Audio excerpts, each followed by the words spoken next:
When do you think the Bible was written? If you're like most people, you probably assume the books were written down right as the events were happening.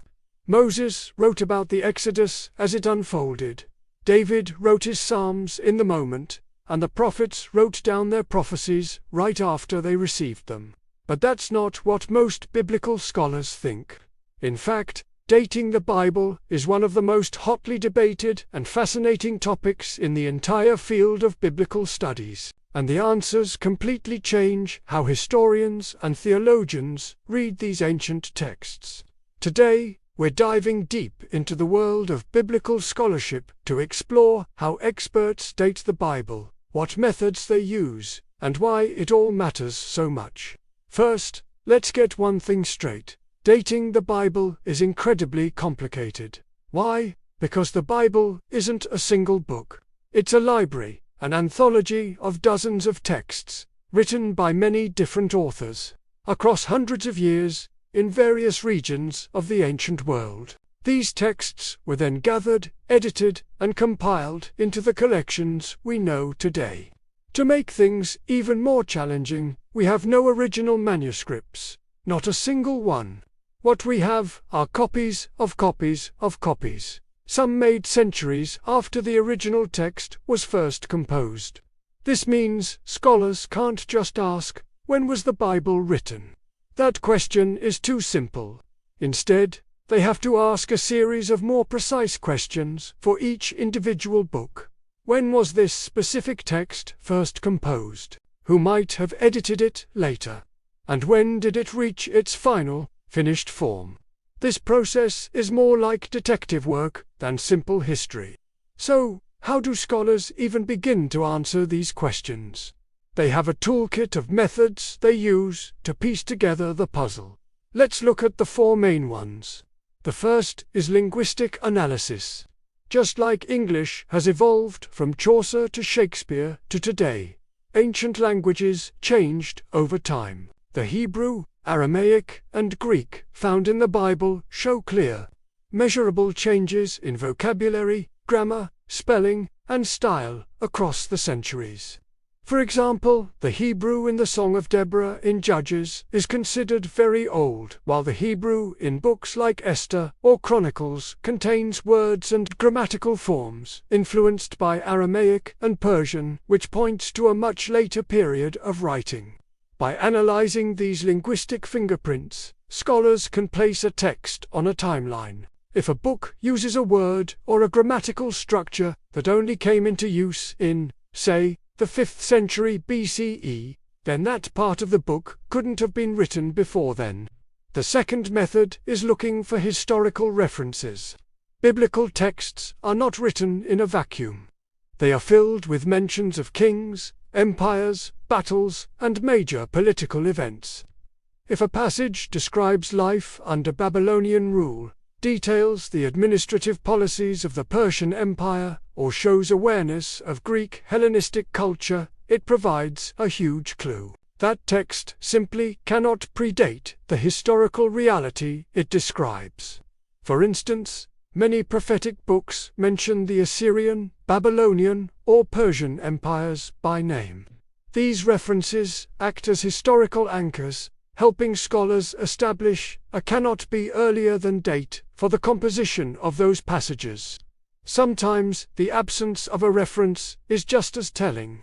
A text that seems unaware of a major historical event, like the destruction of Jerusalem in 586 BCE, was likely written before it happened. Our third tool is archaeological correlation. Archaeology gives us a tangible connection to the ancient world. Excavations can uncover inscriptions, city walls, destruction layers from ancient wars, pottery styles, coins, and official administrative records.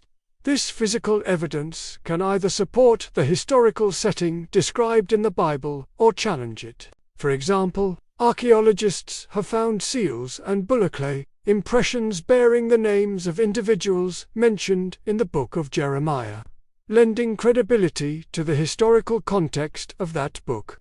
On the other hand, the archaeological record for the period of the Israelite conquest of Canaan, as described in the book of Joshua, is very complex and doesn't always line up neatly with the biblical account, leading scholars to rethink when and how that text was written. Archaeology doesn't prove or disprove the Bible, but it provides essential context that helps refine our understanding of its timeline.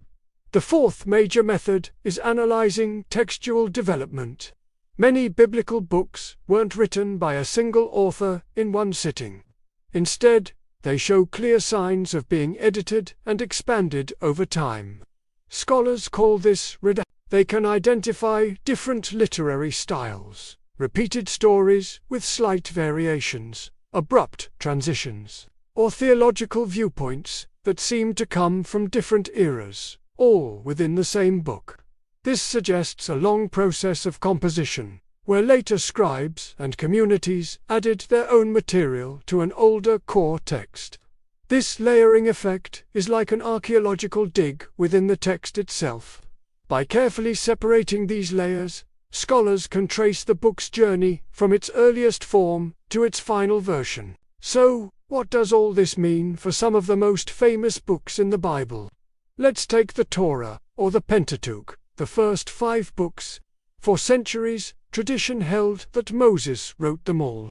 However, using the methods we just discussed, the vast majority of modern scholars see the Pentateuch as a brilliant compilation of several older sources, traditions, and legal codes that were woven together and finalized much later. Many believe this process wasn't completed until the period of the Babylonian exile or even later, during the Persian period, centuries after Moses would have lived.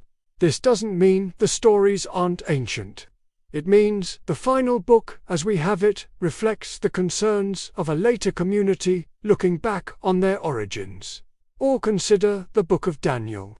The story is set in the 6th century BCE, during the Babylonian and early Persian periods. However, the language used in the second half of the book includes Persian and even Greek words. The prophecies in the later chapters give a stunningly precise and detailed account of history down to the reign of the Greek king Antiochus IV Epiphanes in the 2nd century BCE, and then the predictions become vague. For scholars, this is a clear sign. It suggests the book was written in the 2nd century BCE, during the persecution under Antiochus, to give hope to the Jewish people of that time. The author used a historical setting to speak to a contemporary crisis.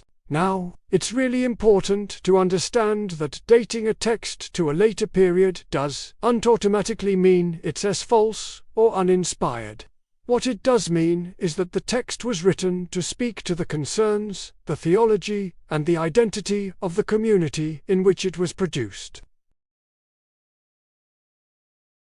And that brings us to the final, crucial question. Why does any of this matter? It matters because context is everything. A text written by a community in exile, trying to make sense of a national catastrophe, speaks with a different voice than a text written during a period of prosperity and national independence. Knowing when a book was written helps us understand its original purpose. Was it meant to be a literal historical record, a theological reflection, a piece of political resistance literature, or a guide for a community's ritual life? Dating shapes our understanding of law, prophecy, and history. For historians, this approach transforms the Bible from a flat, static document into a dynamic library. It becomes a window into how ancient Israelite and early Jewish communities wrestled with their past, navigated the crises of their present, and imagined their future.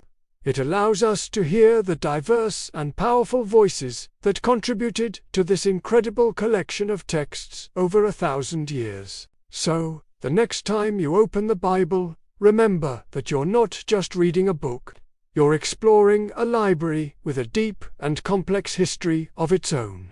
Thanks for watching. If you found this interesting, Be sure to like this video and subscribe for more deep dives into history and religion. See you next time.